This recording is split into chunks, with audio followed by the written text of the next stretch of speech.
Merci d'avoir accepté de participer à cette session de formation en ligne.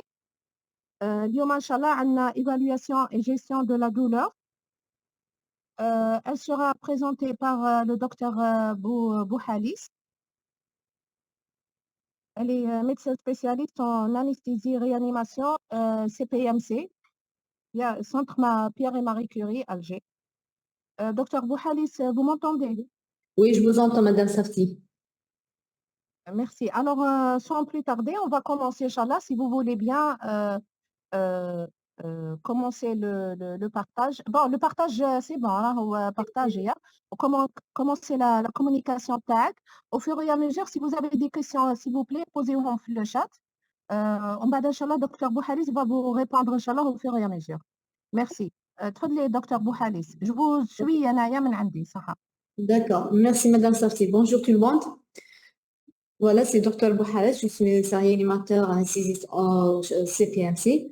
Voilà, aujourd'hui, on va parler d'un sujet qui intéresse tout le personnel de la santé, principalement le personnel médical, paramédical et les psychothérapeutes, qui est la douleur. Donc, la douleur, dans l'histoire, on trouve que la douleur a été souvent interprétée dans un cadre religieux et magique. Ce n'est qu'à l'arrivée de Descartes au XVIIe siècle que la douleur a été expliquée sur un mode mécaniste comme une réponse à une lésion.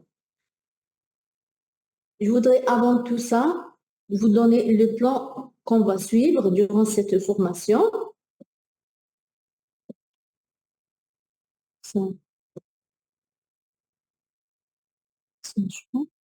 On doit m'excuser, je ne sais pas que...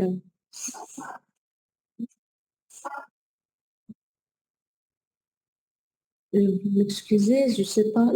Voilà, pour le plan de notre formation aujourd'hui, on va parler de la définition de la douleur et le mécanisme physiologique. On va parler un mot sur les types de la douleur.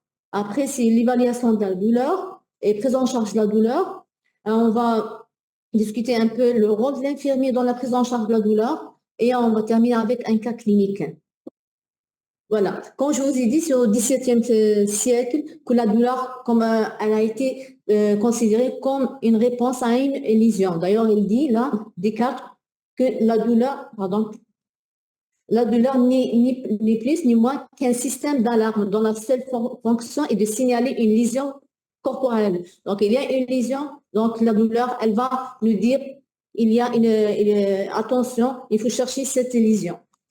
Au XIXe siècle, Sherrington, il a considéré la douleur comme un complément entre un mécanisme d'alarme qui est un mécanisme protecteur avec une composante psychique. Par contre, l'IASP, c'est l'International Association du traitement de la douleur, donc International Association for the Study of Pain.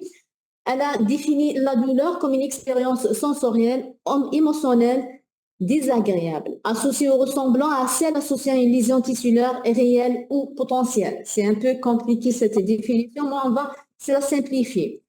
Donc, la douleur, expérience désagréable. Donc, juste pour vous dire que la douleur, elle est personnelle, elle est subjective. Donc, on est censé d'écouter le patient et de ne pas préjuger sa description et la croire que c'est lui qui est le maître. Donc, c'est lui qui décrit et on doit le croire.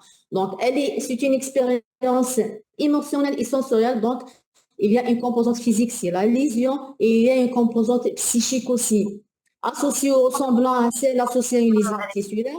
Donc là, il n'y a pas de corrélation. Il n'y a pas de corrélation entre l'étendue de la lésion et la plainte du patient.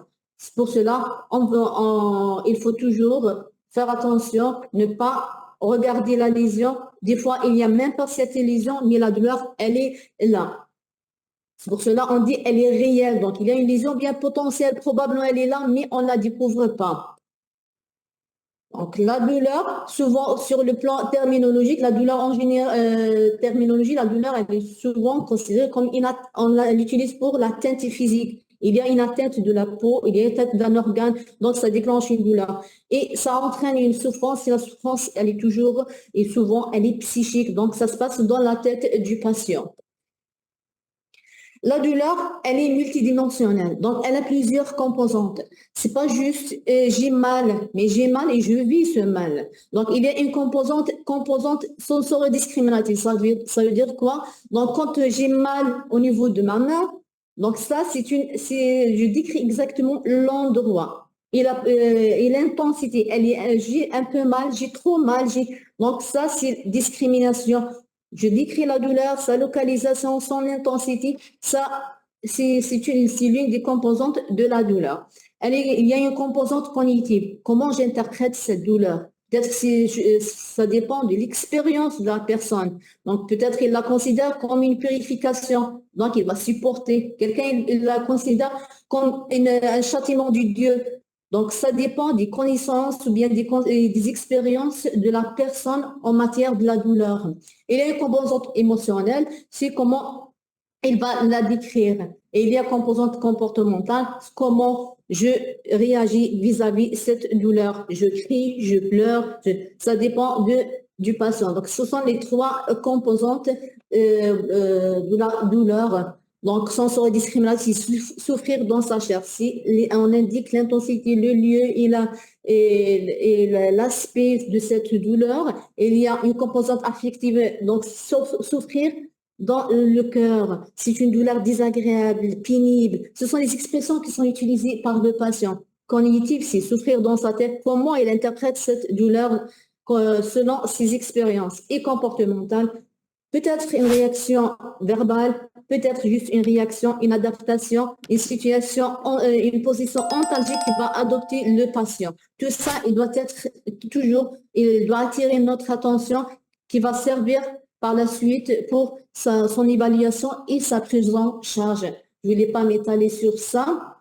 Donc là, c'est un autre schéma juste pour vous montrer les différentes composantes de la douleur. Donc, on ne peut pas la décrire juste comme un phénomène physiologique. Il y a une lésion nerveuse qui va transmettre cette lésion au niveau du cerveau qui va l'interpréter, mais il y a d'autres composantes qui sont intégrées dans la compréhension de ce phénomène douleur. D'ailleurs, la douleur n'est pas la nociception. Il y a un écart entre les deux définitions. Donc, je dois parler ou bien vous donner un petit rappel anatomo-physiologique des voies de la douleur.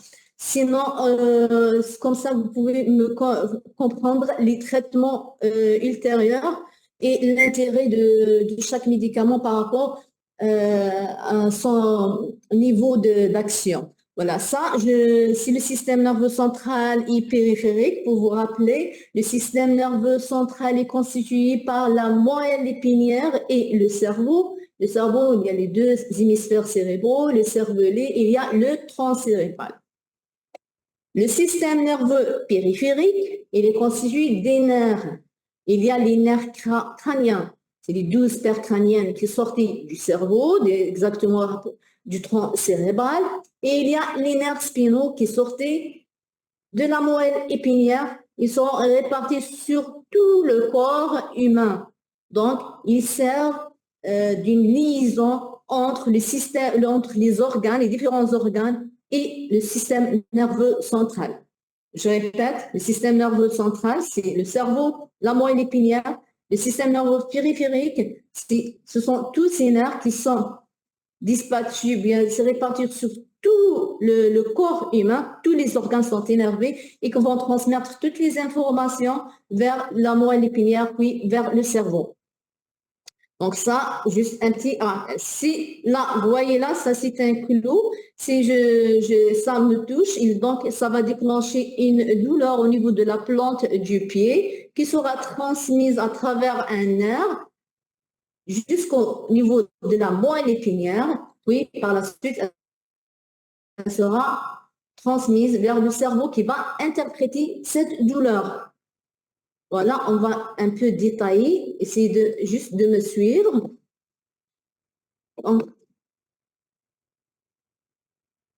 Voilà. Là, j'ai mis une cellule nerveuse. La cellule nerveuse, bien, c'est l'unité fonctionnelle du système nerveux central au périphérique. Donc, comme il y a au niveau du poumon, il y a l'alvéole, au niveau des reins, il y a le néphron, au niveau du foie, il y a l'hépatocyte. Au niveau du système nerveux central, il y a le neurone. Le neurone, ça, j'ai mis une image pour le neurone sensitif. Il est constitué d'un corps cellulaire. Il y a là les dendrites. Vous voyez ici arborisation. Et après, il y a cet axone. Des fois, elle est myélinisée. Des fois, donc, elle est l'axone est couvert par la gaine de myéline. Des fois, elle n'est pas myélinisée. Et après, l'axone va se ramifier là et va réaliser des synapses avec d'autres neurones, bien d'autres cellules. Donc, je répète, il y a les dendrites qui vont ramener l'information. Il y a le corps cellulaire qui va de cette cellule, c'est là où il y a la matière, la matière génétique. Il y a l'axone qui va transmettre cette information et il y a la ramification là où il y aura une synapse. Une synapse, ça veut dire il y a une zone de communication.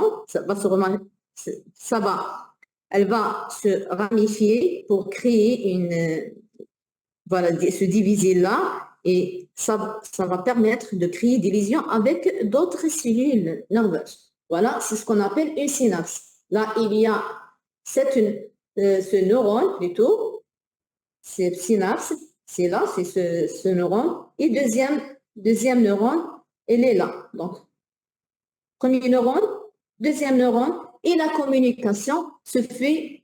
La communication pour transmettre l'information, quel que soit le type de l'information, sera transmise par la libération de neuromédiateurs. D'accord? Donc, un neurone, après, il y a une synapse pour se faire un contact avec un autre neurone, bien une autre cellule nerveuse. J'espère que c'est clair, puisque tout le sujet, on va le discuter par rapport à cette synapse. Voilà. Je reviens, ça juste une démonstration d'un nerf rachidien. Je passe, vous allez me comprendre par la suite. Voilà, je reviens là pour la cellule nerveuse, là les dendrites qui vont transmettre l'information de la périphérie des différents organes. Ça peut être un cœur, ça peut être un humain, un pied, du visage, n'importe quel organe. Là, il y a l'axone. Après, là, c'est le gangle, c'est le corps cellulaire. On laisse. Après, la ramification. Et le contact se fait à quel niveau de la moelle épinière? C'est la corne postérieure de la moelle épinière. C'est là où se fait le contact avec un deuxième neurone. Comment ça se passe exactement pour la transmission de l'influx nerveux? Je passe. Voilà.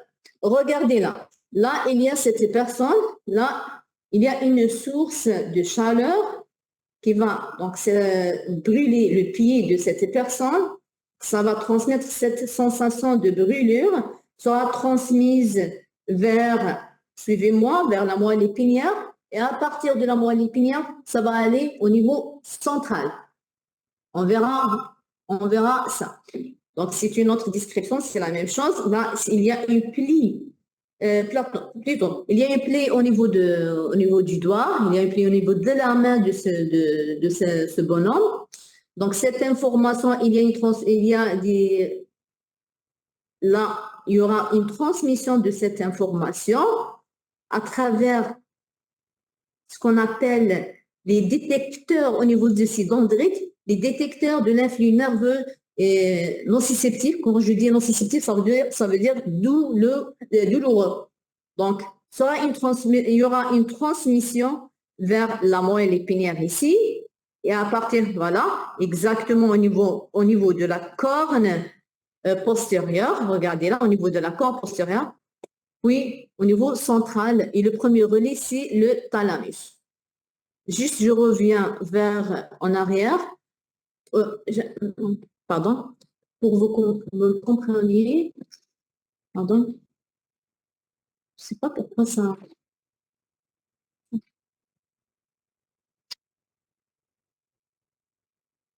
Précisément. Désolée, ça me demande. Très bien. Je reviens là juste pour parler un petit détail que c'est un peu important. Donc, la moelle épinière, regardez cet aspect de papillon de la moelle épinière. Ça, ce sont les cornes postérieures à droite et à gauche. Ça, ce sont les cornes antérieures. Pour la transmission de l'influx nerveux se fait de la périphérie vers la corne postérieure, là où se fait une synapse avec un deuxième neurone. J'en passe. Donc, ouais, vous avez vu comment ce bonhomme, il y a transmission au niveau de cette douleur de la plaie au niveau de la main, vers la moelle épinière, corps postérieur de la moelle épinière, après au niveau central. Je passe. Voilà. Pourquoi je vous dis tout ça? Juste, il y a une dénomination internationale, là, de la périphérie vers le centre. Qu'est-ce qui se passe? Vous voyez ça, c'est un marteau, donc quelqu'un qui a eu un coup sur le pied. Donc, il y a le premier neurone, ça qui transmet l'information de la périphérie vers la moelle. On appelle premier neurone. Le deuxième neurone, c'est entre la moelle épinière et le thalamus. C'est le premier organe au niveau cérébral. Et à partir du thalamus, il y aura une transmission vers les autres zones du cerveau au niveau du cortex. C'est le troisième neurone. Il est bien illustré là. Donc ça, c'est la périphérie, là où se trouvent les nocicepteurs. Donc c'est là au niveau de l'extrémité de ces dendrites, c'est là où se retrouvent les nocicepteurs. Donc ce sont les récepteurs de la douleur. Ils vont transmettre l'information, voilà, et jusqu'au niveau de la moelle épinière. Donc là, il y a la corne postérieure, il y a une synapse donc entre le premier neurone et le deuxième neurone. Donc là, il y aura une libération de neuromédiateurs qui vont transmettre cette sensation douloureuse, puis vers le thalamus. Une fois arrivé au niveau du thalamus, le thalamus va faire des contacts ou bien transmettre cette information vers différentes parties du cortex. Ça, c'est le premier neurone. Deuxième neurone, et du thalamus vers le cortex, c'est le troisième neurone. Je dois détailler ça. Donc, ça, c'est juste un petit rappel, c'est le récepteur nocicepteur qui se retrouve à l'extrémité. Ce sont les différents acteurs de la transmission de la douleur, le thalamus. Après, c'est le cortex. Donc, c'est la même chose. Juste là, pour vous montrer les différents types de nocicepteurs, les récepteurs de la douleur. Ça peut être une chaleur, c'est thermique, le froid, la chaleur. Ça peut être chimique, ce sont les différentes substances algogènes qui est en rapport avec l'inflammation. Il y a des mécaniques, un coup, une pression, un étirement, tout ça, ça va se transmettre vers ces récepteurs qui vont transformer cette information vers le centre en passant par les fibres, par cet axone. Donc, ce qu'on appelle aussi, on les appelle les fibres nociceptives. Je vous donne ces deux types, ce sont A delta et C. Ce sont les fibres de la transmission de la douleur. Je vous ai dit tout à l'heure, l'accent, ça peut être myélinisé ou non myélinisé. En général, les fibres de la nociception sont faiblement myélinisées, c'est A delta, soit non myélinisées comme la fibre C. Pourquoi je vous dis tout ça? Parce que c'est important pour la régulation de la douleur. Donc, il y a les dendrites, et à l'extrémité, il y a des nocicepteurs. Après, il y a l'accent qui va, ou bien on appelle aussi fibre nerveuse. Pour la douleur, il y a deux fibres, A delta et C, qui ne sont pas myélinisées. Ça veut dire, quand la fibre n'est pas myélinisée, la douleur sera transmise lentement. Quand la fibre, elle est myélinisée, donc, et la transmission de l'influx nerveux sera rapide. Ça va servir à quelque chose qu'on verra par la suite. Donc, les fibres, elles se retrouvent dans tous les organes de l'organisme, au niveau des différents organes, au niveau cutané, articulaire, au niveau des viscères, au niveau musculaire, je répète la même chose, au niveau de la moelle épinière, la libération des médiateurs, deuxième neurone, thalamus, après le cortex. Je détaille ça, je vois que c'est important. Pourquoi ça, c'est les nocicepteurs. Je ne rentre pas dans les détails. Je passe. Voilà, ça juste pour vous montrer, regardez les fibres qui transmettent l'information douloureuse.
L'IMPFP, on s'excuse, hein, je pense qu'il y a eu une coupure d'Internet. On va reprendre dans un petit moment. Merci.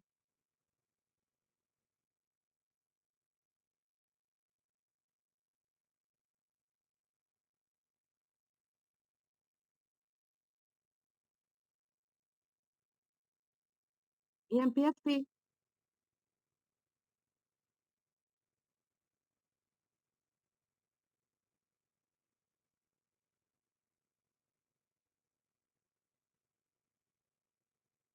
Il y a eu une coupure d'Internet au niveau de l'IMPFP.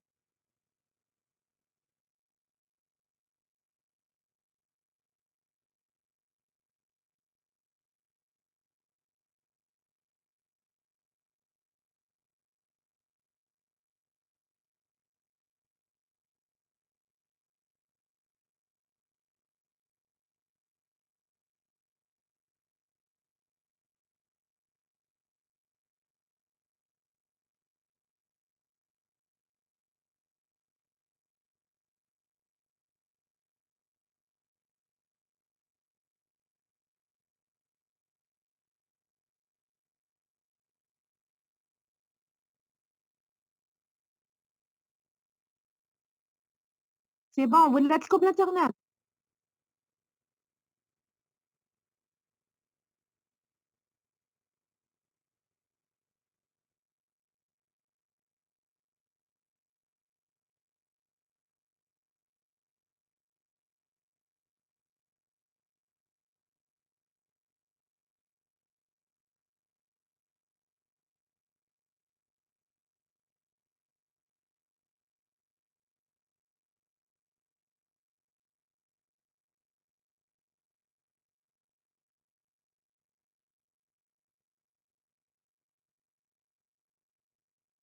Activez le micro, IMPFP. C'est bon, je l'ai activé. Merci. Il y a un problème de Veuillez connexion. lancer Hein. l'enregistrement, s'il vous plaît. Je vous ai envoyé une demande. Oui, C'est bon. C'est bon. merci. Toutefois, ça bloque.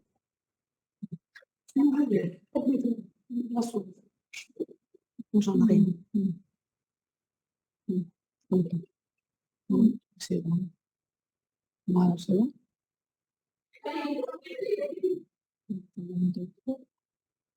C'est bon. D'accord. Voilà, on s'excuse pour ce problème technique. Donc, je ne sais pas où est-ce qu'on s'est arrêté la connexion. Voilà, je reviens là pour vous. Pardon, m'excuser. Donc, je voulais juste vous montrer là la différence entre les différentes fibres nerveuses, puisque ça, c'est important pour la suite, pour comprendre le traitement par la suite. Donc, j'ai dit les axons, les fibres nerveuses qui sont responsables de la transmission de l'influx nerveux douloureux, donc c'est l'influx nociceptif, on appelle comme ça. Les fibres, elles sont soit faiblement myélinisées ou bien non myélinisées. Donc, et la transmission, la vitesse de transmission de cet influx, elle est lente. Par contre, si je prends cette fibre nerveuse qui transmet la sensation du toucher, ou bien la pression, faible pression, cette fibre, elle est myélinisée, donc la vitesse de transmission, elle est grande. Donc, cette différence sera utilisée pour un objectif thérapeutique par la suite. J'en passe, c'est la même chose, juste pour vous montrer la différence entre les différentes fibres. Voilà, ça c'est juste aussi comment se fait, on en a déjà parlé, je ne sais pas quand est-ce que s'est arrêté la connexion, je répète, la fibre, la corne postérieure, il y a une synapse, cette synapse c'est le premier neurone, le deuxième neurone, le neurone médiateur, après c'est le troisième neurone, j'en passe. Voilà, ça c'est le troisième neurone, donc la transmission de la douleur, de la douleur, bien de l'insoception, elle arrive jusqu'au niveau du thalamus. C'est le premier centre nerveux qui va traiter cette sensation douloureuse, puis elle va envoyer des informations vers le cortex, Donc, là sera interprété la douleur, soit il y a brûlure, ou bien c'est une pression, ou bien c'est une décharge électrique, ou bien ça sera interprété au niveau cortical. Elle est intense, cette douleur, elle n'est pas elle est moyenne. La douleur, elle donne aussi des réactions émotionnelles, on pleure, on crie, ou bien des réactions motrices aussi. Donc, c'est le thalamus qui va contacter tous ces aires corticales pour réagir à cette douleur, pour réagir et interpréter cette douleur. Je passe. Voilà, ça c'est un schéma qui vous montre comment le thalamus envoie des signaux vers les différents aires, soit le cortex somesthésique, c'est pour la sensation de cette douleur, préfrontale pour les réactions émotionnelles et aussi insulaires, c'est les différentes parties du cortex cérébral. Je passe. Désolée, il y a un petit... Voilà, ça c'est chaque endroit du cerveau, comment il interprète cette douleur. Je ne vais pas me détailler cette partie, mais juste pour vous dire, donc il y a plusieurs pour sentir cette douleur, pour localiser cette douleur, pour réagir à cette douleur, pour décrire cette douleur. Ce n'est pas un seul endroit, plusieurs endroits. Donc, le cerveau ou bien l'organisme, le bon Dieu a bien fait les choses. Quand il y a un risque, toujours il y a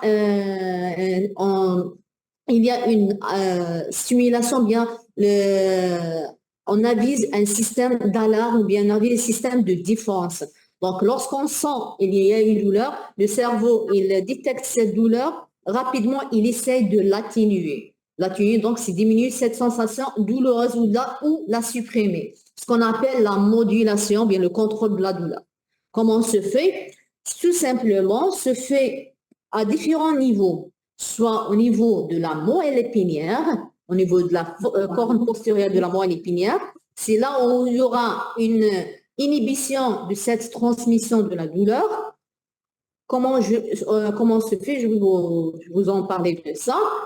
Voilà, je passe. Ou bien se fait au niveau je passe rapidement, soit se fait au niveau supraspinal, ça veut dire au-delà de la moelle épinière, soit au niveau du centre, surtout au niveau du tronc cérébral. Ça, c'est le tronc cérébral. Ça, c'est une couche de tronc cérébral. Ça, c'est une couche de tronc cérébral. Ça, c'est le cerveau. C'est une coupe pléton. C'est une coupe du cerveau. Donc, je répète les mêmes choses, comme ça vous retenez les informations.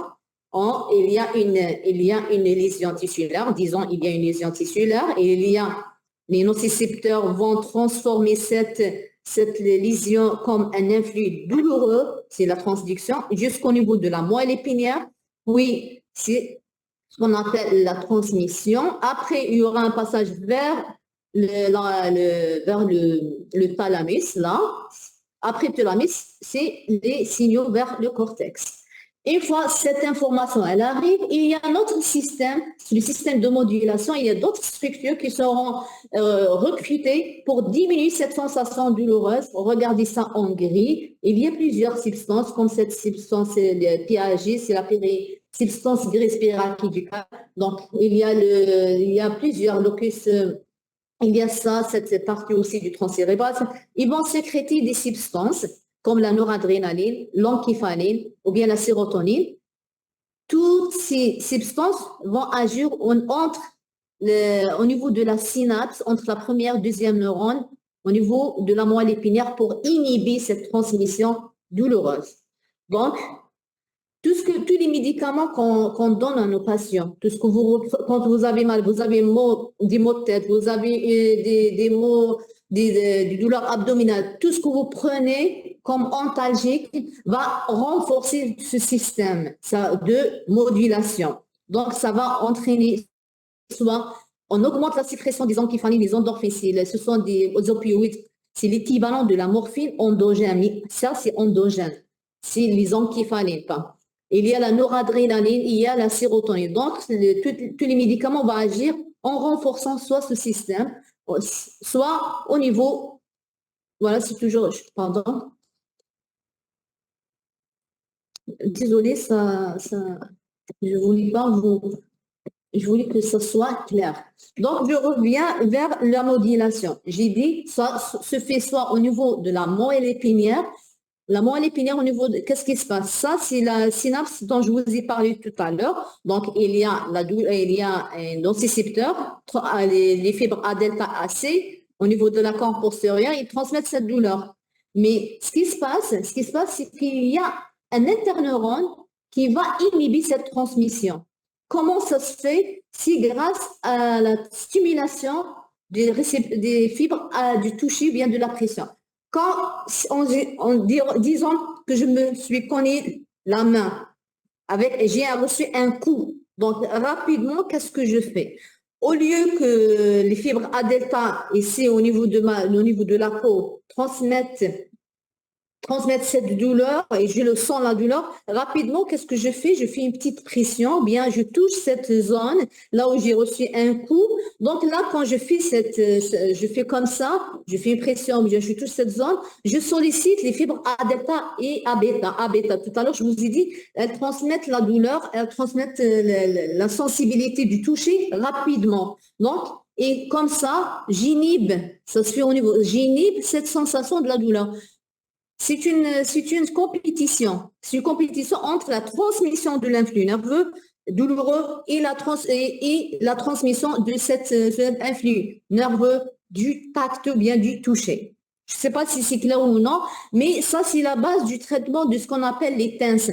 Les TENS ou bien les massages, quand on fait un massage dans une zone qui nous fait mal, on va recruter les fibres A bêta du tact ou bien du toucher qui vont inhiber les fibres A delta et C au niveau de la corne postérieure de la moelle épinière. Les TENS aussi, ce sont les stimulations électriques. Il y a des patients quand on met au niveau, j'ai mal au niveau du bras, ou bien je mets là et il y a un petit appareil qui envoie des stimulations électriques. Le principe, c'est ça, je sollicite les fibres A bêta qui vont inhiber les fibres A delta et C au niveau de la moelle épinière. Donc, c'est ça comment le corps humain, il agit pour moduler cette douleur. Donc, je dis ça, c'est juste une autre explication pour cette inhibition de la transmission de la douleur au niveau de la moelle épinière par les fibres A bêta. Donc, ce qu'on appelle ça, il a un nom. C'est une théorie qui a été lancée par Belzac. C'est le gate control, bien la théorie du portillon.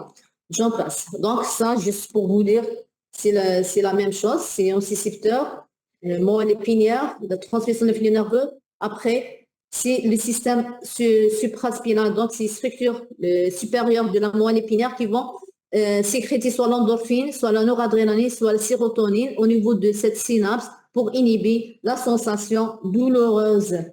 Donc, ça, c'est brièvement ce qui se passe au niveau de la douleur, au niveau des c'est un récapitulatif de la transmission de la douleur. J'ai essayé de simplifier au maximum les notions physiologiques. Voilà. Je passe, ça c'est, je vous ai posé des petites questions. Je ne sais pas si c'est en réponse sur place ou bien je passe à autre chose, je reviens après. Donc, dans les mécanismes de la modulation de la sensation douloureuse, les contrôles inhibiteurs descendants jouent un rôle primordial au niveau du tronc cérébral. Est-ce que c'est vrai ou bien c'est faux? J'attends vos réponses. On répond rapidement pour passer à autre chose. Je vois là les... Est-ce que c'est vrai ou bien c'est faux? J'attends la participation, mais je ne sais pas comment... Sinon, je passe à autre chose pour ne pas perdre du temps. Je passe à autre chose. Pensez aux réponses. Je vous ai posé deux petites questions. La deuxième question non, voilà. Ça, voilà, la deuxième question, la douleur est une sensation physique qui résulte de la stimulation des nocicepteurs pour être intégrée par le cortex somesthésique pariétal ascendant. Est-ce que c'est vrai ou bien c'est faux? Vous me le dites par la suite quand on quand on commence la discussion. Ça, j'espère que c'est clair pour ces notions de base. Pour ces notions de base en matière sur les voies de la douleur, de la transmission de la douleur, ça se passe au niveau de la périphérie. Il y a des nocicepteurs, la périphérie, ça peut être un viscère, ça peut être une articulation, ça peut être un organe interne.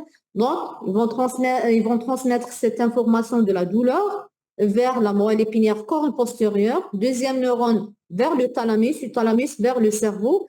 Et pour moduler cette douleur, le cerveau, surtout au niveau du centre, au niveau du tronc cérébral, va envoyer des neurones qui vont sécréter la noradrénaline, l'encéphaline et la sérotonine au niveau de la corne postérieure de la moelle épinière pour inhiber la transmission entre le premier neurone et le deuxième neurone. Et comme ça, la douleur, elle sera atténuée. Donc, pour cela, des fois, on trouve des coups au niveau des jambes, mais on ne se rend pas compte, on se dit, j'avais pas mal. Ça, c'est le système nerveux qui a atténué cette douleur sans que vous rendiez compte. Donc, je passe à autre chose, je passe à la deuxième communication rapidement. Là, je passe... Madame la responsable, vous pouvez passer à la deuxième communication, s'il vous plaît.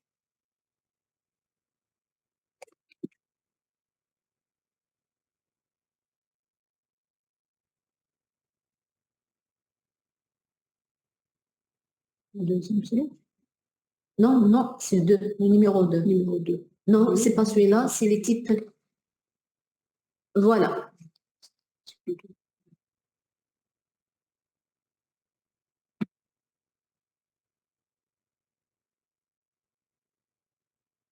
Partage d'écran en pause. Encore sur comme ça.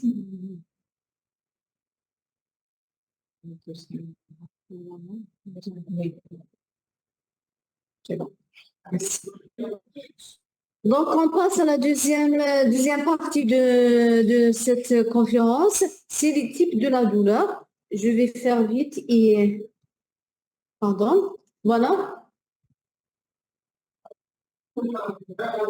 Ça, c'est juste une autre description de la douleur par les Bretons. C'est un sociologue qui dit que la douleur n'est pas seulement une sensation, mais aussi une émotion. Donc, laissant donc émerger la question du sens au-delà. Elle est une perception, c'est-à-dire une activité de déchiffrement de soi et non des calques d'une altération somatique. C'est la douleur, c'est l'association d'une lésion physique avec accompagnée des émotions qui vont définir cette douleur selon le sociologue Les Bretons. J'ai mis ça pour que vous voyez, pour que vous montrez que l'intérêt que les gens apportent à la douleur, que ce soit physiciens, médecins, bien sociologues, bien des philosophes. Voilà, c'est la douleur, c'est la définition qu'on a déjà vue et je passe. Voilà, la classification de la douleur, on peut la classer selon son mode évolutif ou bien son mécanisme physiopathologique. Selon son mode évolutif, on trouve la douleur aiguë. Donc, lorsque la douleur, elle dure moins de 3 mois. Et il y a la douleur chronique lorsque la douleur, elle dure plus de 3 mois.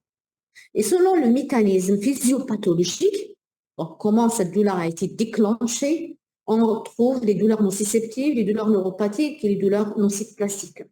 Donc, ce sont des notions qu'on doit toujours chercher chez nos patients. Depuis quand vous avez mal et comment vous vous sentez et décrivez-nous cette douleur. Ce sont des questions très importantes qu'on doit poser à nos patients, juste pour chercher les types de la douleur. Donc, c'est la même chose, c'est la douleur aiguë, la douleur chronique. Non, j'ai mis là 24 heures, c'est 24 heures, 7 jours sur 7 jours, juste pour vous montrer que la douleur chronique, c'est une douleur qui prend plus de temps que la douleur aiguë. Donc, toujours pour faire la différence entre la douleur aiguë et la douleur chronique, il y a une grande différence. La douleur aiguë et la douleur chronique. La douleur chronique n'est pas une prolongation de cette douleur aiguë. Puisque la douleur aiguë, elle est là juste pour nous dire, attention, il y a quelque chose qui ne va pas. Il y a une atteinte quelque part. Il y a une affection quelque part. Attention, il faut... Donc, c'est un système d'alarme.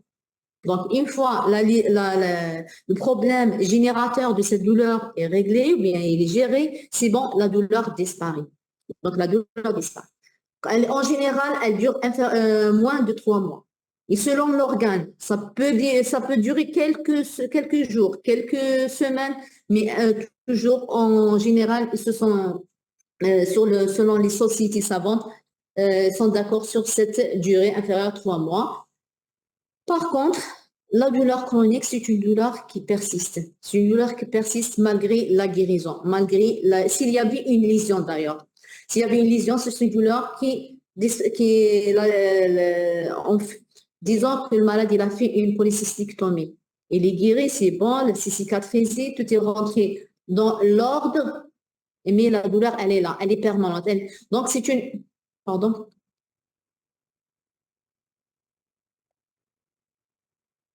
Pardon? Désolée, je ne sais pas comment je...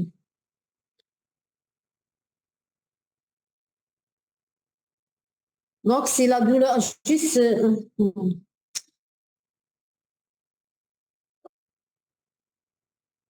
juste pour vous dire qu'il y a, c'est pas la même douleur qui est ressentie le premier jour d'une intervention comme une douleur après 6 mois. Donc là, c'est une autre entité, c'est une autre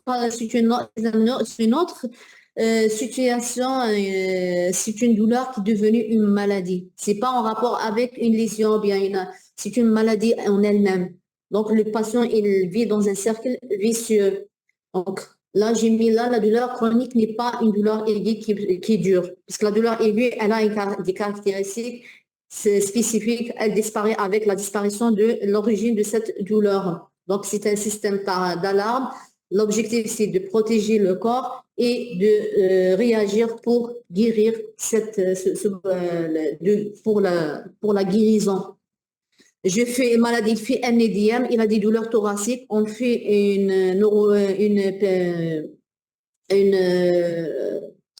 comment dirais-je, c'est ce que j'allais dire, la reperfusion, donc la douleur, elle disparaît. Donc, c'est une douleur qui a accompagné cette nécrose au niveau cardiaque. Après, elle disparaît. Donc, là, le roi, c'est une douleur de protection. La cause en général, c'est en rapport avec la pathologie, bien la lésion. Lorsqu'elle est là, on est anxieux immédiatement. Dès que le traitement est mis en route, la douleur, elle disparaît et le tout disparaît avec. Par contre, la douleur chronique, elle a été définie par la Haute Autorité de la Santé comme un syndrome multidimensionnel. Quelle que soit sa topographie, son intensité, elle persiste. Elle persiste au-delà de ce qui est habituel pour une cause initiale présumée. Ça veut dire normalement, si j'ai une plaie au niveau de la main, normalement, au bout de 3 jours, 4 jours, ça commence la cicatrisation. Et normalement, la douleur, elle était là au début, après, normalement, elle devait disparaître au bout d'une semaine au maximum. Mais si la douleur, elle persiste et elle reste là, juste ça, c'est un petit exemple que je vous donne. au-delà de 3 mois, ça devient, ça va me gêner pour mon activité, pour me changer, pour faire, donc ça va gêner ma personne. Donc, et ça va devenir le centre de concentration. Donc là, il y a une vision. Après, il y a la sensation de stress, d'anxiété, qui peut aller jusqu'à la dépression, qui va retentir sur la qualité du sommeil. Donc ça, on rentre dans un cercle vicieux. Voilà, lorsque la douleur dure longtemps, des mécanismes d'entretien et d'amplification, c'est ça le grand problème, on amplifie à chaque fois, il y a la douleur et on amplifie encore cette douleur et on vit autour de cette douleur et jusqu'à ce qu'on sente que la douleur, elle est intense et elle est intolérable. Ça va donner des troubles du sommeil et donc de l'anxiété et même la dépression. Un malade chronique, attention, il a cherché toujours la dépression. Donc ça, c'est presque la même chose. C'est le retentissement psychologique et physique d'un patient douloureux chronique. Donc, il y a l'anxiété, il y a la colère, il est toujours angoissé, il y a changement de son humeur, il y a une accentuation de sensation de la douleur, même si des fois vous le touchez, ça fait mal, ça, il a une explication physique, mais d'autres paramètres sont déjà déclenchés pour amplifier cette douleur. Donc, il y a une tension musculaire. Quand il a mal, il y a une tension musculaire. Il y a une activité qui est diminuée. Ça va retentir sur son travail, entraînant un absentéisme. Donc, c'est tout ça qui définit la douleur chronique et dans le modèle biopsychosocial. Donc, ce n'est pas la même chose. Si même au niveau physiologique, il y a d'autres mécanismes qui interviennent au niveau central pour entretenir cette douleur. Il y a d'autres substances qui interviennent pour amplifier cette douleur. Et là, il y a plusieurs facteurs aussi qui favorisent la chronisation de cette douleur. Je passe ça, je vous laisse ça pour le lire plus tard. Donc, parmi les facteurs de chronisation, c'est le catastrophisme. Donc, il est en train de rendre sa situation, elle est difficile. Elle est difficile, mais il amplifie encore, c'est ce qu'on appelle le catastrophisme. Il dit, parmi les propos de cette personne, la douleur ne s'en ira jamais. Je ne pourrai pas la supporter. Donc, toujours, il est anxieux, voilà, il se sent impuissant. Et même, toujours, c'est le pessimisme chez ces patients. Donc, et pour son activité, il diminue les activités professionnelles, les activités de loisirs. Donc, il se renferme sur lui-même. Donc, ça va retentir sur sa vie personnelle, sociale. Voilà. Ça, c'est juste un petit tableau. J'ai mis la différence entre douleur aiguë et douleur chronique. L'aspect évolutif, là, c'est la douleur aiguë, elle est transitoire. Par contre, la douleur chronique, elle est permanente. Ça, c'est pour le mécanisme, c'est unifactoriel. Donc, il y a une lésion. Là, c'est plurifactoriel, puisque plusieurs paramètres qui interviennent par la suite pour entretenir cette douleur. Donc, je passe au début. Pour la douleur aiguë, on est anxieux, mais pour le chronique, beaucoup plus, c'est la dépression. Et pour la prise en charge, pour la douleur aiguë, l'objectif, il est curatif. Par contre, pour la douleur chronique, si on essaie de diminuer cette sensation douloureuse. Voilà. Ça, c'est je vous ai parlé de la douleur aiguë, la douleur chronique, sur le mécanisme évolutif de cette douleur. Je passe à la classification selon le mécanisme physiopathologique. Qu'est-ce qu'on a? On a parlé, on a dit, il y a les douleurs, ce qu'on appelle les douleurs nociceptives, et il y a les douleurs neuropathiques. Les douleurs nociceptives, c'est quoi? Ce sont des douleurs, je reviens vers cette diapositive après. Voilà, la douleur nociceptive, c'est une douleur qui est due à une accentuation de la stimulation des récepteurs de la douleur, des nocicepteurs périphériques. Donc, lorsqu'il y a une inflammation, il y a une lésion, il y a une inflammation, donc toujours les récepteurs sont sollicités. Donc, il y a une transmission de cette sensation douloureuse vers les centres supérieurs. Donc, Là, je vous montre là, je vous parle ça de, c'est une lésion qui engendre une réaction inflammatoire intense qui va stimuler les nocicepteurs. Cette stimulation va envoyer un signal vers le cerveau qui a en conséquence une sensation de la douleur, comme on a vu tout à l'heure. Dès que on arrête, c'est l'origine de cette accentuation de la stimulation des nocicepteurs, la douleur nociceptive disparaît. Voilà. Voilà, ça c'est le même principe.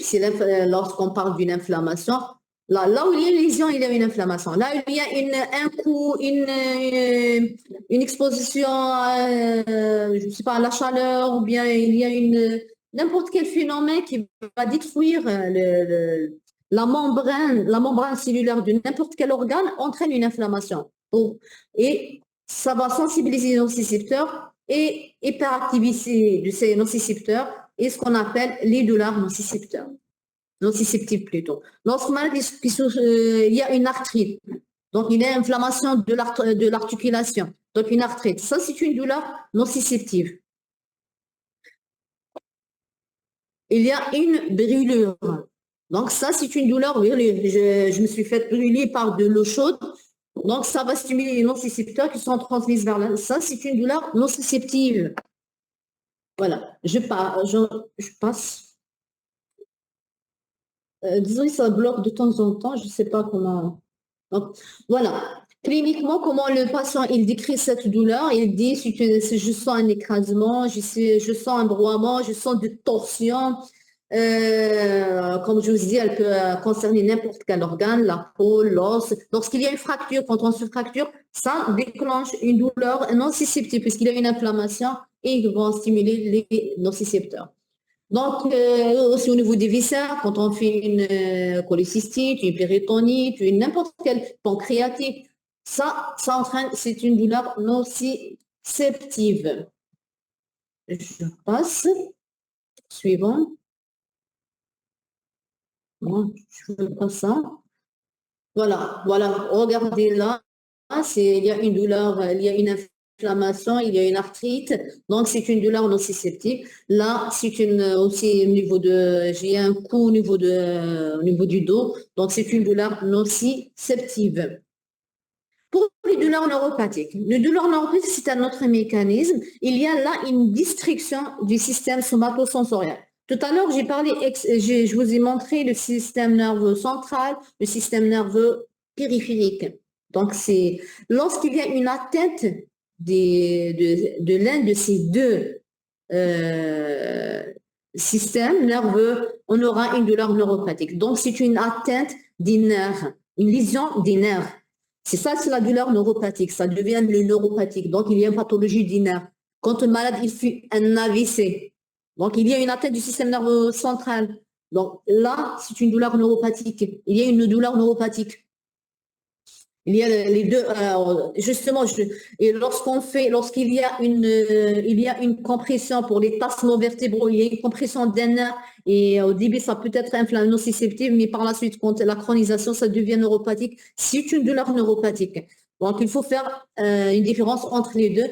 Ça, je vous montre quelques pathologies. Ça, c'est le zona. Donc, c'est un virus qui accompagne un nerf. Donc, vous trouvez comme le nerf ophtalmique, le nerf thoracique, il y a l'aspect papillopistuleux qui suit un trajet d'un nerf et ça entraîne des douleurs très intenses, très intenses, et c'est une douleur neuropathique.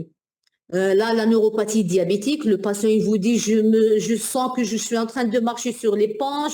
Ça, c'est une douleur neuropathique. Ce sont les nerfs qui sont touchés, qui sont atteints. Il y a le traumatisme, je vous ai dit, n'importe quel nerf, compression, lésion d'un nerf, distraction d'un nerf, ça entraîne des douleurs neuropathiques. La chirurgie, puisqu'il y a une dissection des nerfs, donc ça va entraîner une douleur neuropathique. Et je vous ai dit, quand il y a une compression, comme en cas d'entassement bien hernie au niveau vertébral, donc ça va entraîner des douleurs neuropathiques. Pourquoi on fait cette classification de douleur nociceptive, douleur neuropathique? L'objectif toujours, c'est thérapeutique. C'est pas la même traitement, c'est pas la même thérapeutique, le même traitement pour la douleur nociceptive ou neuropathique. Voilà, comment je la détecte, les symptômes. Les symptômes, il faut faire très attention puisque le patient, il décrit des termes, il vous donne des expressions spécifiques qu'on va les chercher nous, mais d'emblée, des fois, le patient, il vient, il vous dit juste ça, j'ai ça, et vous pensez à une douleur neuropathique. Ce sont des informations que vous devez savoir, vous devez connaître. Quand ça, vous allez participer à la prise en charge de la douleur de vos patients, de vos patients. Oui.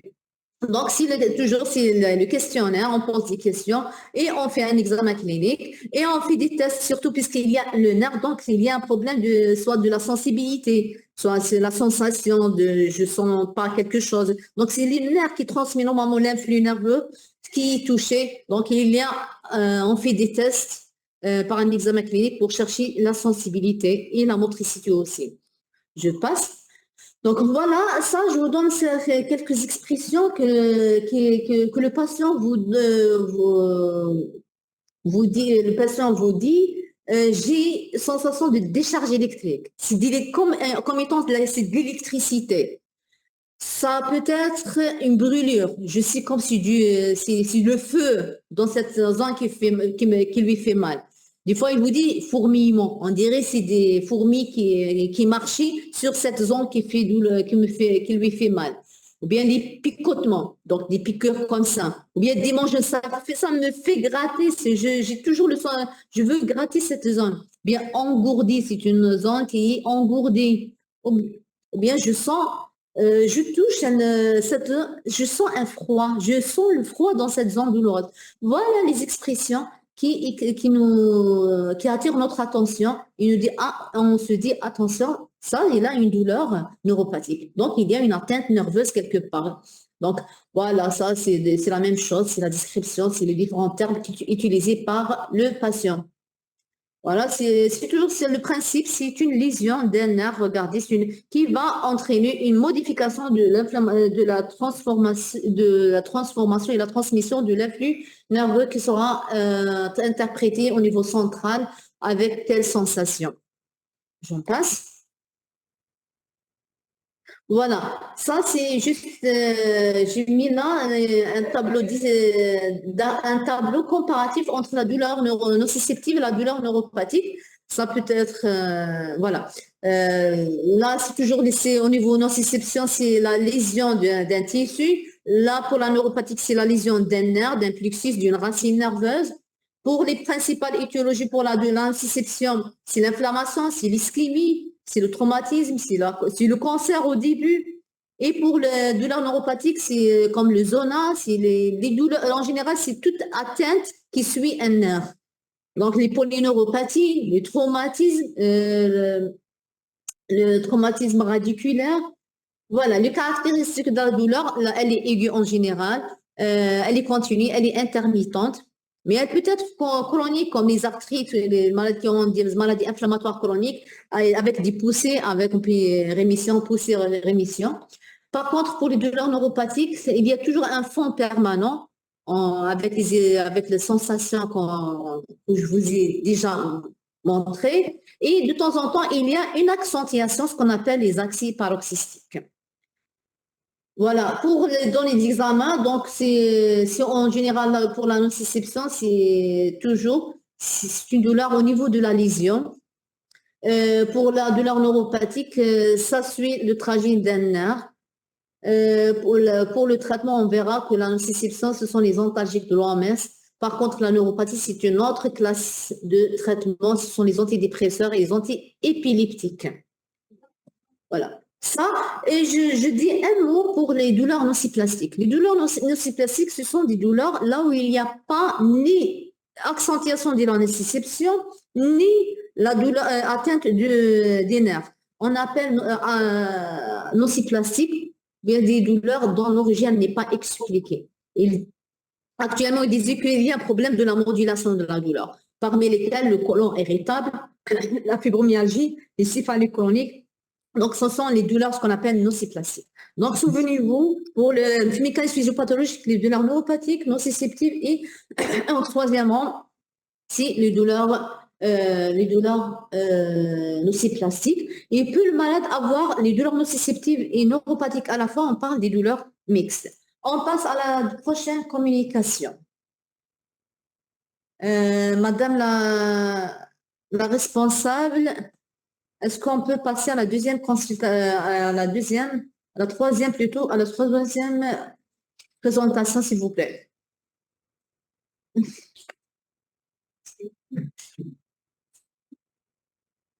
J'espère que c'est clair pour les types. Nous avons sur le soit douleur aiguë inférieure à 3 mois, chronique supérieure à 3 mois, soit douleur nociceptive ou bien douleur neuropathique ou bien douleur mixte, c'est donc association des deux, ou bien douleur plastique. C'est l'évaluation, là où il y a l'évaluation de la douleur. Très bien. Donc, je passe à un chapitre très important. C'est un chapitre qui vous concerne tout le monde. Tout le personnel de la santé doit connaître ça. Et principalement l'infirmier. J'ai laissé le rôle de l'infirmier après, comme ça vous aurez une idée quand je parle du rôle qui vous a été attribué. Donc, je passe l'évaluation de la douleur. C'est pas ça. Vous cliquez, juste un clic.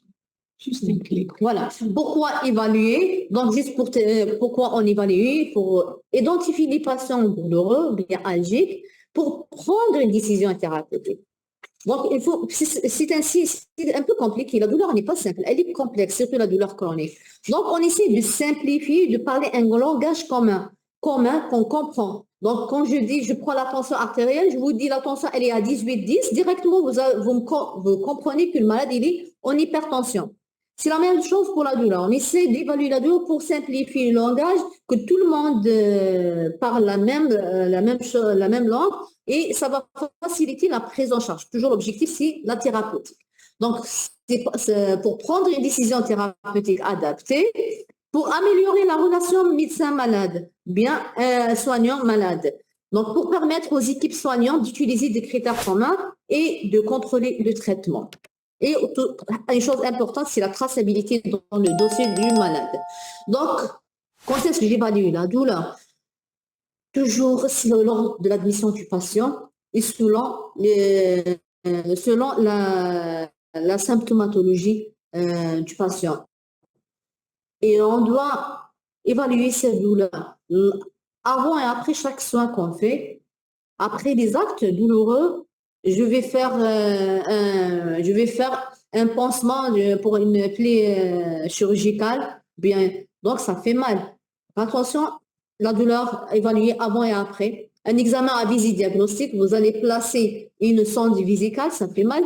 Donc, un traitement, on a donné un traitement pour vérifier l'efficacité, donc on doit évaluer le traitement et en post-opératoire.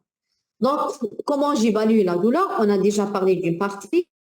Si la douleur, on précise le type de la douleur, ou bien est-ce que aiguë chronique, le mécanisme générateur, est-ce que c'est une nociception ou bien douleur neuropathique. Et aussi, une chose très importante, c'est l'intensité de la douleur. J'ai mal, j'ai trop mal, j'ai une douleur insupportable. Donc, ça, c'est un langage utilisé par le soignant, c'est le patient qu'on va traduire autrement pour le personnel de la santé. Je passe. Donc, ça, c'est un moyen juste pour simplifier, pour ne pas oublier un élément concernant l'évaluation de la douleur. Donc, c'est en anglais, ça a été traduit en français, mais on a gardé l'alphabet P, Q, R, S, T, U. Donc, P, c'est quels sont les... Quand on fait une évaluation du patient, c'est toujours, on cherche les éléments qui ont provoqué cette douleur, qui ont précipité cette douleur. Le patient, il vous donne les situations, bien les traitements qu'il a pris, qui ont soulagé cette douleur, qui ont pallié à la douleur. Donc, c'est le P.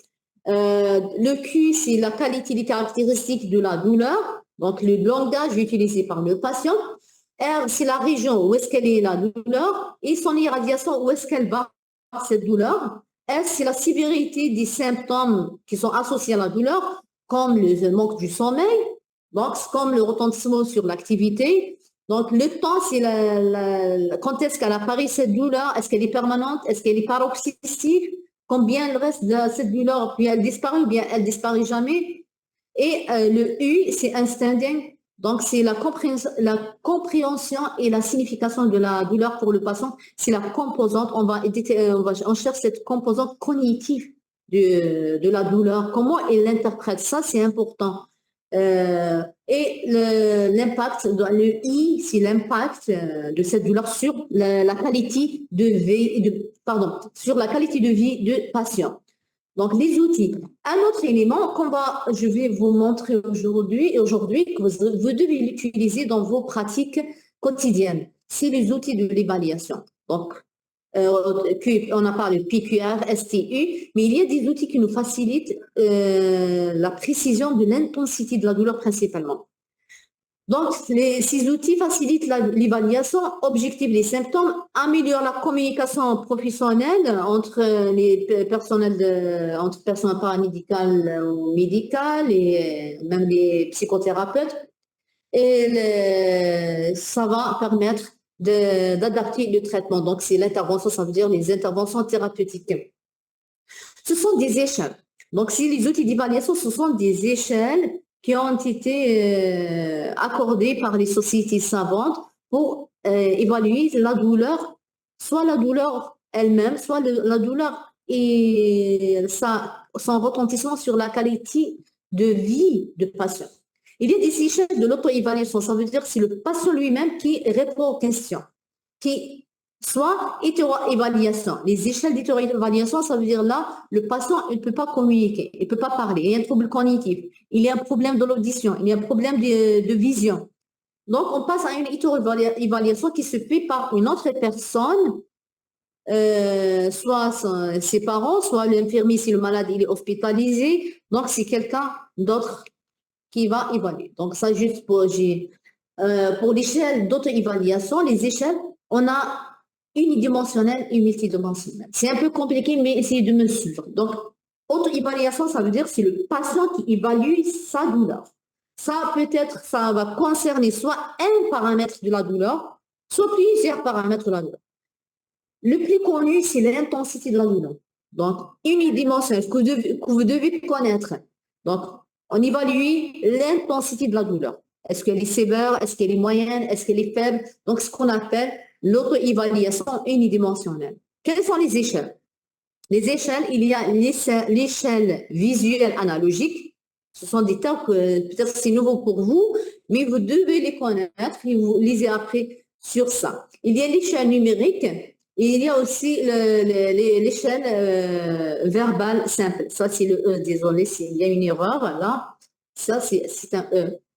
C'est les visuels. Donc, on commence par la plus ancienne et la plus connue. Et c'est l'échelle visuelle analogique. C'est quoi? Je sais pas. Ça, c'est voilà. Ça, c'est le VA. Ce qu'on appelle le VA ou bien l'EVA. Ils parlent EVA ou bien EVA. Ça, c'est une réglette. C'est ça la réglette ou bien l'échelle. C'est une échelle sous forme de réglette.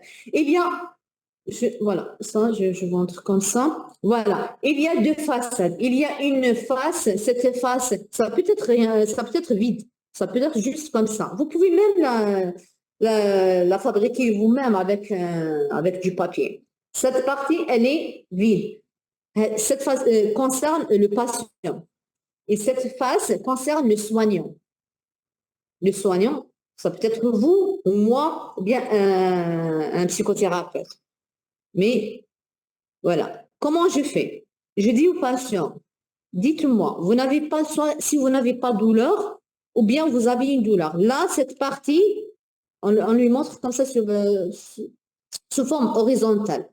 Je lui dis, là, il n'y a pas de douleur. Cette extrémité, il n'y a pas de douleur. Et cette extrémité, il y a une douleur insupportable. Vous pouvez imaginer. Là, il y a un curseur. Il y a un curseur, vous voyez ça, c'est un curseur qu'on peut bouger. Donc, je lui dis à peu près votre douleur, où est-ce qu'elle existe. Donc, le patient, il va faire bouger ce curseur sans lui montrer cette partie. Donc là, il va la faire bouger. Comme ça, je lui donne, il va la faire bouger. Il vous dit, voilà, ma douleur, elle est à peu près là. Entre 0 et il n'y a pas de douleur, entre douleur max. Et le soignant, qu'est-ce qu'il fait? Juste, il va retourner, il va lire sur la réglette, ça correspond à quoi? Donc, c'est une réglette. Là, sur la phase soignante, elle est entre 0 et 10. 0, il n'y a pas de douleur. 10, douleur très, très, très intense. Voilà. Et là, le patient, quand il vous dit, j'ai une douleur à 7, comment je l'évalue? Je vous ai montré là une explication de, voilà, comment j'utilise le VA ou bien l'EVA. Donc, je présente la réglette sous forme horizontale, pas de douleur, douleur max. Après, je retourne, le patient, il fait bouger le curseur. Et moi, je lis, le soignant, il lit le résultat sur l'autre façade. Donc, lorsqu'on trouve le curseur entre 1 et 3, la douleur, elle est considérée comme faible. Lorsque le VA, elle est entre 4 et 5, la douleur, elle est modérée. Lorsque la douleur entre 6 et 7, la douleur, elle est intense. Et lorsque la douleur entre 8 et 10, la douleur, elle est très intense. Donc, c'est un élément qui nous facilite de comprendre, ça nous donne une idée sur l'intensité de la douleur. Donc, ça, c'est ce qu'on appelle l'EVA.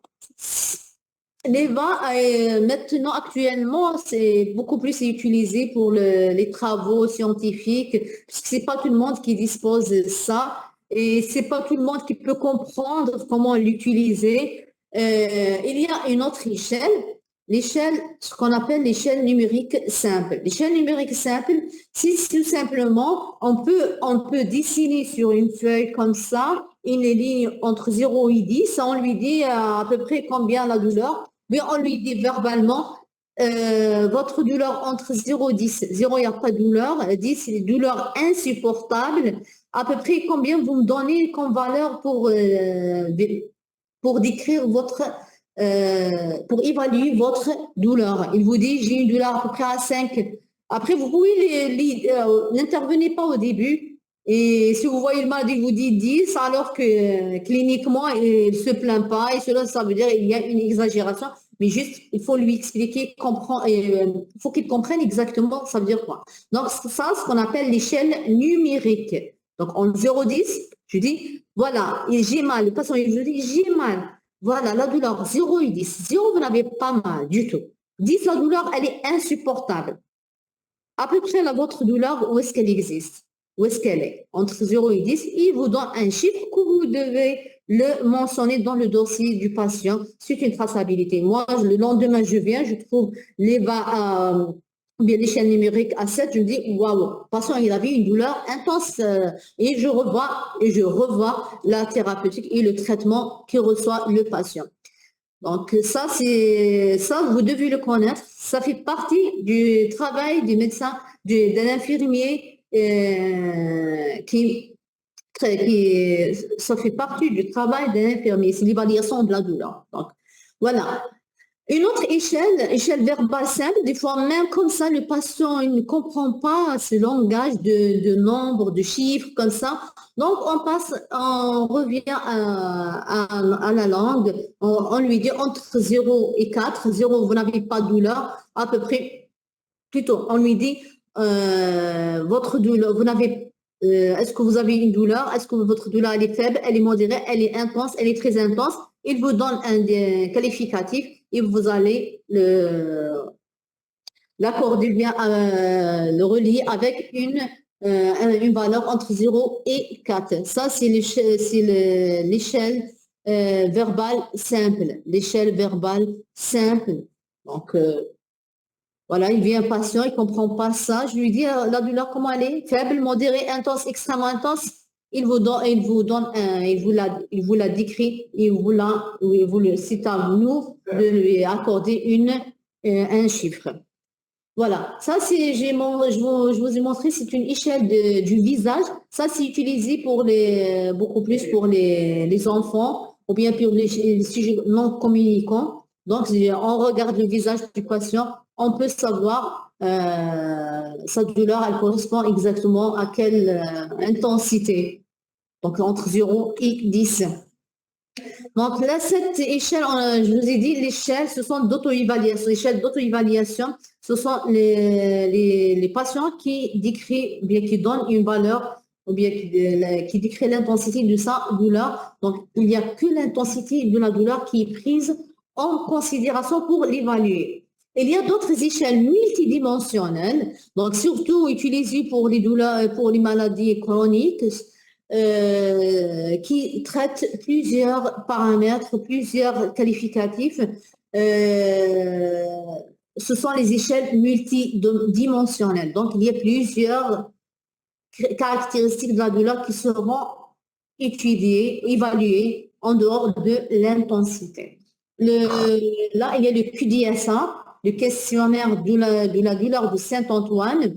Voilà. Juste, je vous montre, je ne peux pas vous lire tout ça, c'est un peu long. Vous pouvez le consulter par la suite vous-même. Ça, donc,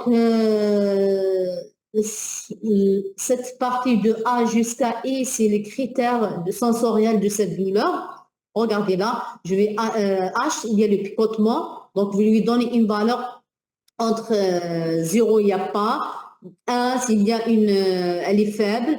3, elle est moyenne ou bien modérée. Et 4, elle est plutôt 3, elle est forte. Et 4, elle est très intense. Donc, chaque qualificatif, on lui attribue une valeur. Et après, on aura une idée sur cette douleur. Là, si je prends les critères affectifs, est-ce que c'est une douleur, je prends le cas par exemple, est-ce que c'est une douleur nauséeuse? Et je lui attribue une valeur. Si le malade me dit non, je sens, non, n'est pas nauséeuse, donc je n'ai pas envie de vomir quand j'ai mal, donc je dis 0, ou bien faible, c'est 1, ou bien modéré, c'est 2, 3, elle est forte, ou bien extrêmement forte, c'est 4. Donc, à chaque fois, j'ai envie, j'ai mal, je vomis. Voilà. Ça, ce sont les échelles multidimensionnelles. Et il y a d'autres évaluations multidimensionnelles.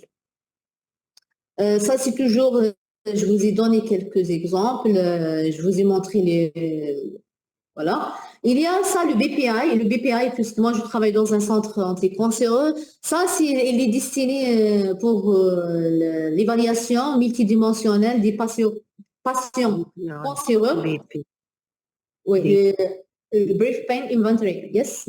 Pardon? BP, BP, BP. Donc, ça, qu'est-ce qu'il comprend? Un schéma corporel. Donc, il y a l'intensité de la douleur. Il y a on introduit aussi dans la description de la douleur le traitement antalgique en cours. Il y a l'évaluation du soulagement de la douleur. Donc, si je reçois le malade, s'il vous plaît, il y a quelqu'un qui parle, les micros, éteignez vos micros, s'il vous plaît. Donc, il y a un autre élément très important, c'est le BPI, il permet d'étudier ou bien d'évaluer le retentissement de cette douleur sur la qualité de vie, donc sur l'humeur, sur la relation avec les autres, sur la marche, sur le sommeil, sur l'activité habituelle et sur la joie de vivre. Donc, ça, c'est le BPI. Donc, c'est le schéma corporel. Ça, on peut aussi associer dans notre pratique quotidienne, même si on n'a pas utilisé le BPI. Là, on montre au patient, ça c'est le schéma de face, ça c'est de dos. On lui dit exactement, montrez-nous avec un stylo, c'est à lui de le faire. Exactement où est-ce qu'elle est allée la douleur. Est-ce que au niveau épigastrique, au niveau périombilical, au niveau thoracique. Donc, c'est le patient qui schématise exactement le niveau de la douleur. Voilà. Je passe à autre chose. Je passe juste pour que vous me suiviez. Je sais que c'est nouveau. Voilà, je reviens là. Où est-ce qu'on est? On est là. Donc, les échelles d'auto-évaluation, c'est le patient qui évalue sa douleur unidimensionnelle. On a parlé de l'EVA, de l'échelle visuelle analogique. C'est ça. Ou bien l'échelle numérique, ou bien l'échelle verbale simple. Les multidimensionnels, je vous ai donné quelques exemples comme le QDSA ou bien le BPI. Maintenant, je parle d'hétéroévaluation. Ce sont des échelles utilisées pour les patients non communicants qui ont difficulté de communiquer. Donc, une tierce personne qui va évaluer cette douleur. Je passe. Voilà. Donc, l'évaluation, ou bien c'est selon le comportement du patient. Donc, c'est l'observation. Là, j'ai mis là quelques échelles. L'échelle Dolo+, donc c'est utilisé pour la douleur chronique chez les sujets âgés non communicants. Voilà, je vous la montrerai directement. Voilà, ça c'est Dolo+. Donc, plusieurs paramètres qui seront évalués. Et voilà, ils vont donner une valeur entre 1 jusqu'à 3 pour chaque qualificatif de la douleur. Et considérer que le malade est âgé lorsque le score il est supérieur à 30, 5 sur 30. C'est ça, le total c'est 30. Donc, supérieur à 5, on doit prendre en charge cette douleur.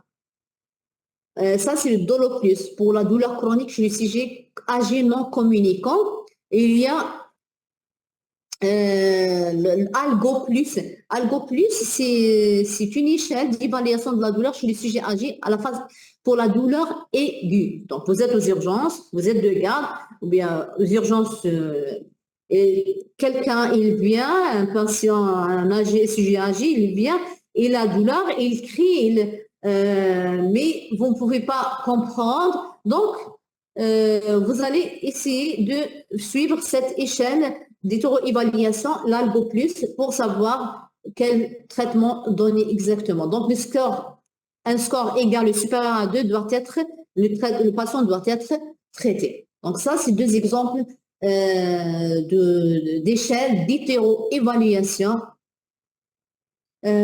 pour les patients âgés. Il y a aussi cette échelle EDAAP, évaluation d'expression de la douleur chez l'adolescent polyhandicapé. C'est une échelle, vous devez, pour les malades non communicants, principalement les douleurs chroniques.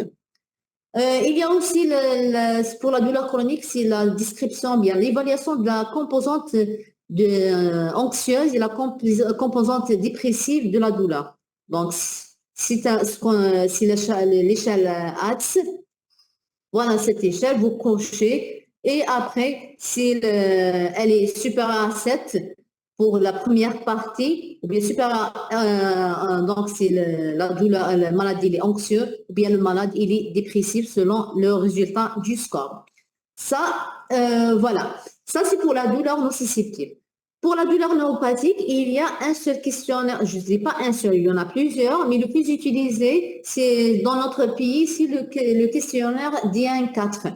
Le D1-4, je passe directement vous le montrer, c'est ça le D1-4. Le D1-4, ça dépend, on pose des questions au patient. S'il répond oui, je lui donne 1. S'il répond non, je donne 0. Donc, est-ce que la douleur, vous sentez une douleur comme étant une brûlure, comme un froid douloureux, comme de l'électricité, comme un fourmillement, comme un picotement, comme un engourdissement? Vous posez ces questions, elle est facile, ce questionnaire.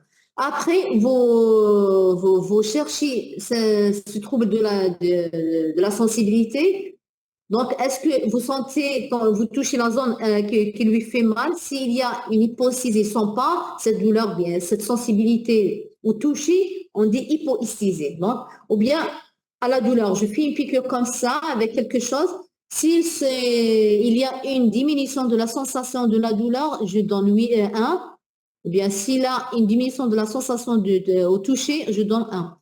Et aussi, je cherche, est-ce que le malade, cette zone douloureuse, la douleur est augmentée en cas de frottement. Si oui, je lui attribue aussi 1. Donc, après, je fais le total. Si le total du score, j'ai plus de 4, plus ou égal 4, je retiens que le malade, il a une douleur neuropathique. Donc, ça, c'est un outil fréquent. On l'utilise toujours dans notre service, le D1-4 pour chercher la composante neuropathique. Je dis, il n'y a pas que celui-là, mais le plus utilisé, c'est le D1-4. Donc, je récapitule. La douleur, on fait une évaluation. Il y a évaluation pour qu'elle soit complète. Je vais vous donner le PQRST. Donc, PQRST U et I. Donc, comme ça va vous aider exactement d'évaluer globalement la douleur on doit utiliser des outils qui nous aident à évaluer l'intensité de la douleur pour la douleur nociceptive et même pour la douleur neuropathique pour la suite. Si les échelles d'auto-évaluation, c'est l'EVA, c'est l'échelle numérique ou bien l'échelle verbale simple. Et pour le multidimensionnel, c'est beaucoup plus pour la douleur chronique. Donc, vous devez avoir ça et vous cochez, vous cherchez. Pour la douleur neuropathique, c'est le DN4. C'est le DN4. Donc ça, l'infirmier doit connaître ces données pour évaluer, pour avoir une idée sur cette douleur du patient. Je demande à madame la responsable de passer à la prochaine communication rapidement, s'il vous plaît. Madame, je vois s'il y a des questions ou non. Madame la responsable, j'en passe à la prochaine. Communication rapidement.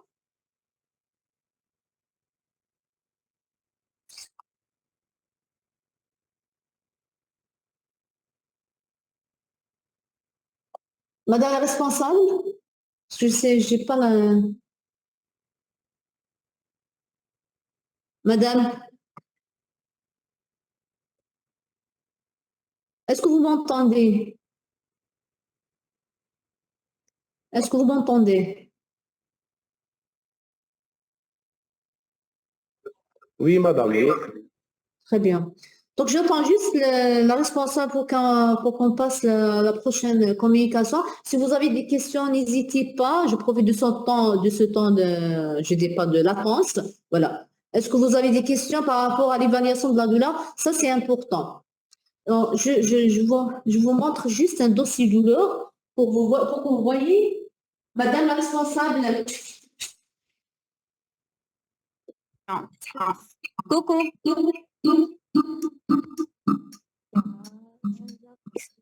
Madame la responsable, où est-ce que vous êtes? Je ne sais pas comment je passe à la prochaine. Je ne veux pas perdre du temps. Est-ce qu'il y a une autre sous-titre? Je ne sais pas. Je ne veux pas toucher parce que je n'ai pas fait attention. Là, je vous montre, si vous me voyez, ça, c'est un dossier douleur qu'on a dans notre service pour vous dire qu'il y a, nous faisons beaucoup plus la consultation douleur, donc c'est douleur chronique. Donc ça, c'est les différentes données du patient, les données, là, c'est les différentes données du patient, le nom, le prénom, la situation sociale. Et là, c'est le questionnaire pour les antécédents du patient. Là, c'est le schéma corporel. Regardez, là, le schéma corporel, on demande au patient exactement de déceler la zone qui lui fait mal. Et là, c'est les différentes caractéristiques de la douleur. Là, c'est la durée, est-ce qu'elle est permanente, est-ce qu'elle est paroxystique, quand est-ce qu'elle est trop intense. Et là, on cherche aussi les positions ontalgiques, les positions qui font plus mal lorsqu'on exerce une activité, ou bien on fait une position, ou bien on est couché, on est en position debout. Donc ça, et là, mon objectif est de vous montrer, voilà le lien 4. Donc ça fait partie de notre évaluation, ça fait partie permanente de notre évaluation, on cherche la douleur neuropathique. Là, c'est aussi pour les outils, c'est l'échelle numérique ou bien l'échelle verbale visuelle analogique. Là, donc on aura une idée sur l'intensité de la douleur neuropathique et la douleur nociceptive. Et là aussi, il y a un autre, c'est la répercussion sur la qualité de vie de nos patients. Après, on prendra en considération le traitement qu'a subi notre patient. Est-ce qu'il a reçu d'autres médicaments plutôt? Il a bénéficié d'autres interventions en dehors des traitements. Est-ce qu'il a fait une intervention, de la chimio, des massages, donc qui ont soulagé cette douleur? Comme ça, on aura une idée sur le type de la douleur, l'intensité de la douleur, la présence ou non de la douleur neuropathique, et après on aura une idée sur qu'est-ce qu'on va prescrire à notre patient. Je veux aller vite. Je ne sais pas où est-ce qu'elle est là. Madame la responsable, s'il vous plaît, où est-ce que vous êtes? On passe à une autre communication.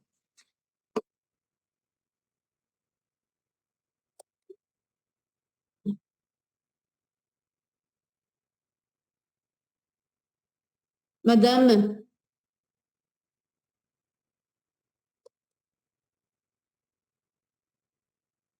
madame,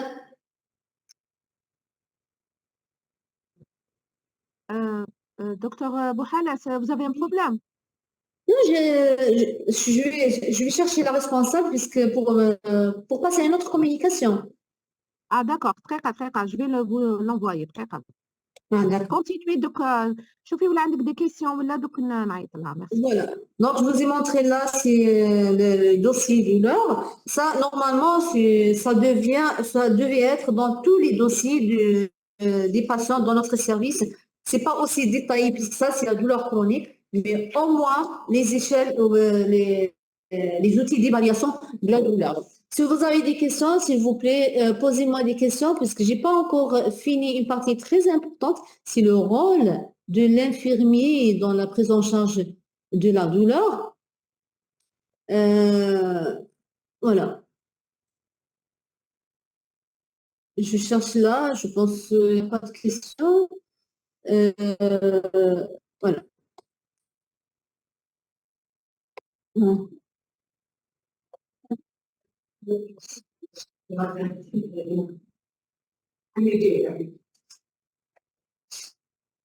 passe à la prochaine. Voilà, la directrice. D'accord. Je peux faire attention à comment vous avez fait tout à l'heure, sinon. La prochaine. Voilà, la prochaine, c'est Qu'est-ce que j'ai mis là? Évaluation, présent. le rôle de l'infirmière côté. On passe rapidement le rôle de l'infirmier après la prise en charge. Comme ça, voilà. L'idée,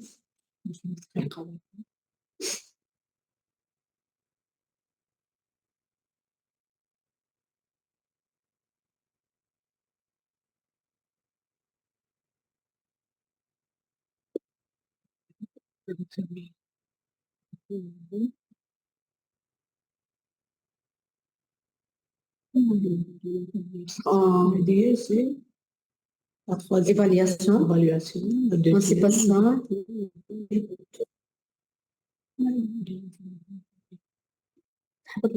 En descendant.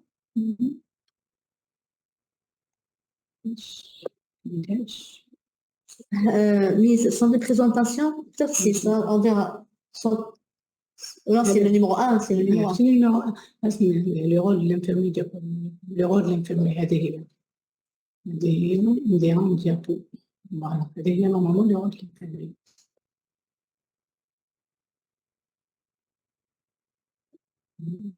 Partager.